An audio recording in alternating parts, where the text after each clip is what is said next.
하늘성이의 러브스토리.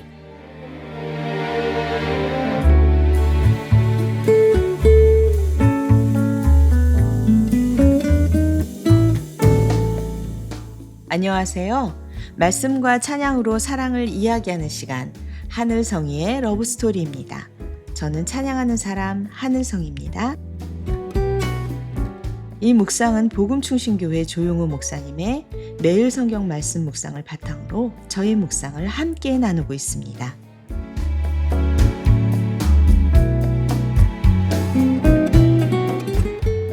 우리는 복음을 종종 큰 설교나 놀라운 사역 안에서만 찾으려 할 때가 있습니다. 하지만 성경은 다른 장면을 보여줍니다. 누군가를 기다려주는 것, 배고픈 사람을 먼저 생각하는 것, 상처받은 사람을 부끄럽게 하지 않는 것, 그 작은 사랑 하나가 복음의 얼굴이 된다고 말씀하고 있습니다. 그러면 이제 우리 함께 말씀 앞으로 나아가 보겠습니다.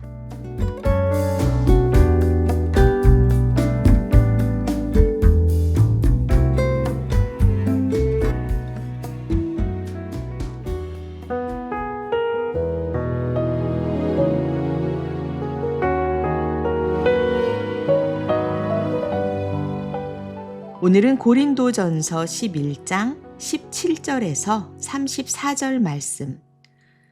서로 사랑은 삶으로 복음을 전하는 것이다.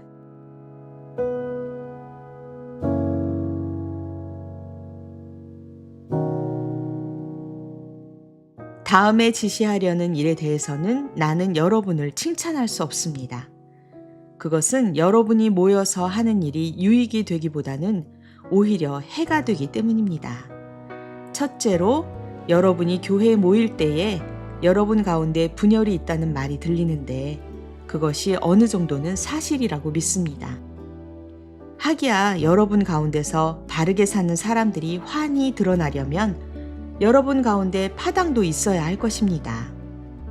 그렇지만 여러분이 분열되어 있으니 여러분이 한자리에 모여서 먹어도 그것은 주님의 만찬을 먹는 것이 아닙니다. 먹을 때에 사람마다 제가끔 자기 저녁을 먼저 먹으므로 어떤 사람은 배가 고프고 어떤 사람은 술에 취합니다. 여러분에게 먹고 마실 집이 없습니까? 그렇지 않으면 여러분이 하나님의 교회를 멸시하고 가난한 사람들을 부끄럽게 하려는 것입니까? 내가 여러분에게 무슨 말을 해야 하겠습니까? 여러분을 칭찬해야 하겠습니까? 이 점에서는 칭찬할 수 없습니다. 내가 여러분에게 전해준 것은 주님으로부터 전해받은 것입니다.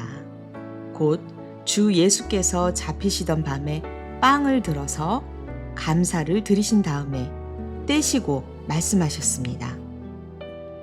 이것은 너희를 위하는 내 몸이다. 이것을 행하여 나를 기억하여라. 식후에 잔도 이와 같이 하시고서 말씀하셨습니다. 이 잔은 내 피로 세운 새 언약이다. 너희가 마실 때마다 이것을 행하여 나를 기억하여라. 그러므로 여러분이 이 빵을 먹고 이 잔을 마실 때마다 주님의 죽으심을 그가 오실 때까지 선포하는 것입니다.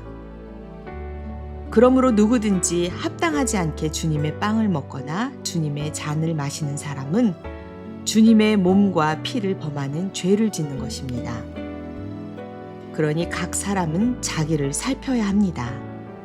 그런 다음에 그 빵을 먹고 그 잔을 마셔야 합니다.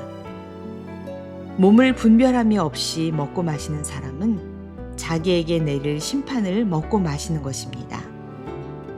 이 때문에 여러분 가운데는 몸이 약한 사람과 병든 사람이 많고 죽은 사람도 적지 않습니다. 우리가 스스로 살피면 심판을 받지 않을 것입니다. 그런데 주님께서 우리를 심판하시고 징계하시는 것은 우리가 세상과 함께 정죄를 받지 않게 하시려는 것입니다. 그러므로 나의 형제자매 여러분, 여러분이 먹으려고 모일 때에는 서로 기다리십시오. 배가 고픈 사람은 집에서 먹어야 할 것입니다. 그것은 여러분이 모이는 일로 심판받는 일이 없도록 하려는 것입니다. 그 밖에 남은 문제들은 내가 가서 바로잡겠습니다.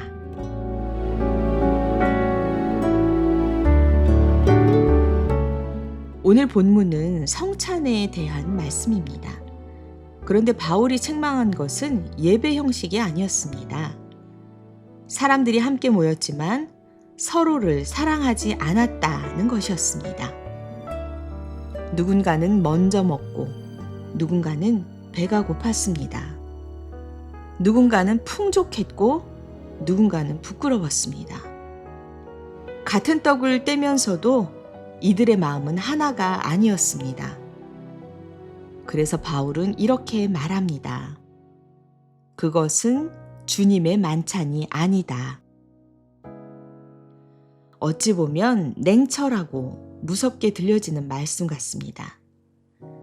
왜냐하면 주님은 얼마나 많은 것을 했는지를 보시기 전에 어떤 마음으로 했는지를 먼저 보시기 때문입니다.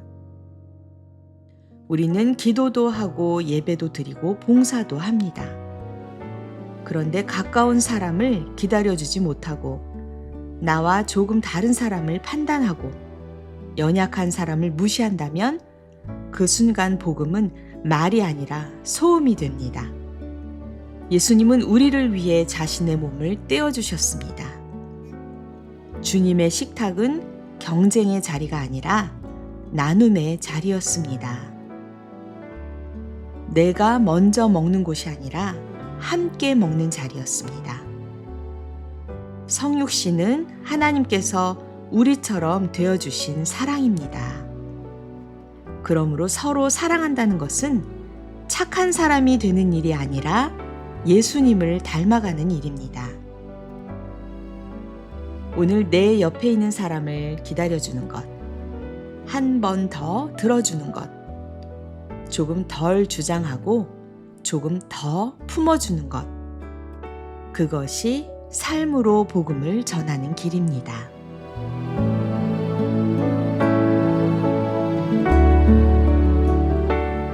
오늘 함께 올려드릴 찬양은 조찬미의 날마다 숨쉬는 순간마다입니다. 이 찬양은 특별한 기적을 이야기하지 않습니다.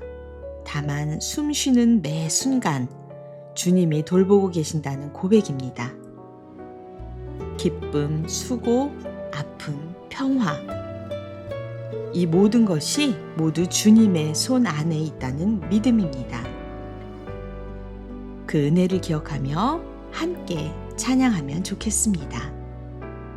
조찬미의 날마다 숨쉬는 순간마다.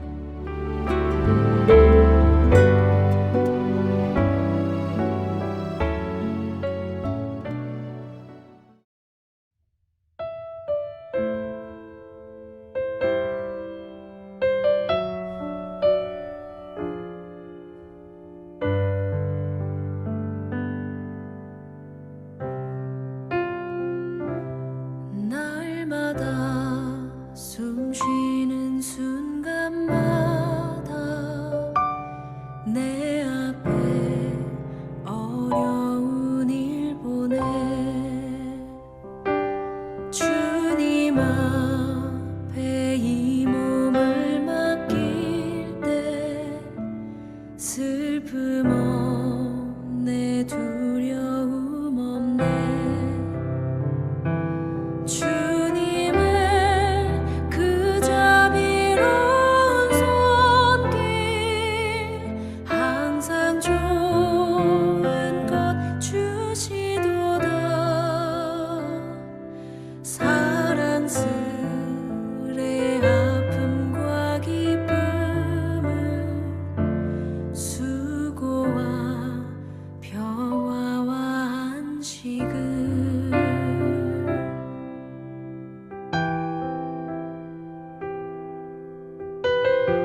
살피신 다 약속하셨네.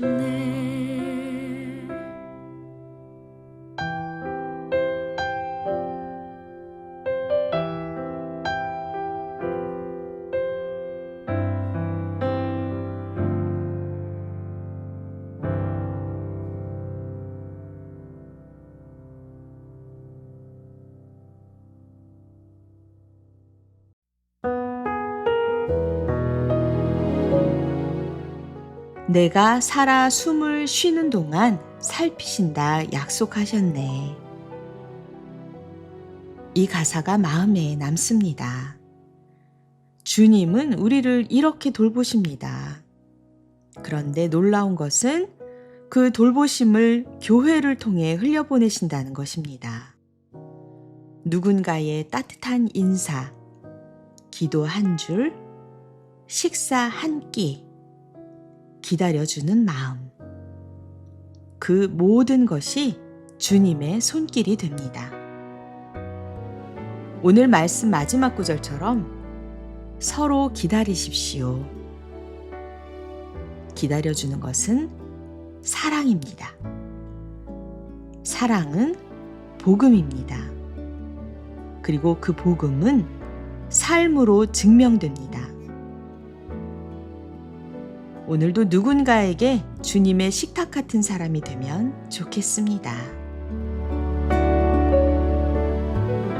사랑하는 여러분, 주님은 우리를 판단의 식탁으로 부르지 않으셨습니다.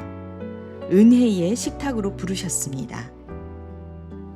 주님의 몸된 교회와 삶의 자리에서 누군가를 기다려주고 누군가를 품어주고 누군가를 살리는 사랑의 통로가 되기를 기도합니다.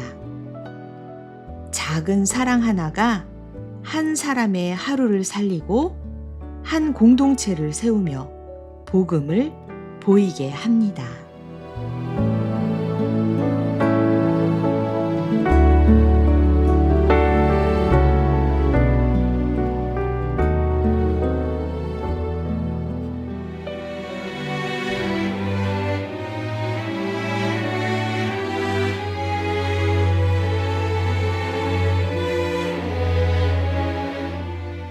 지금까지 하늘성의 러브스토리, 저는 하늘성이었습니다.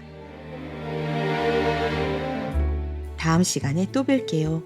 여러분 모두 평안하세요.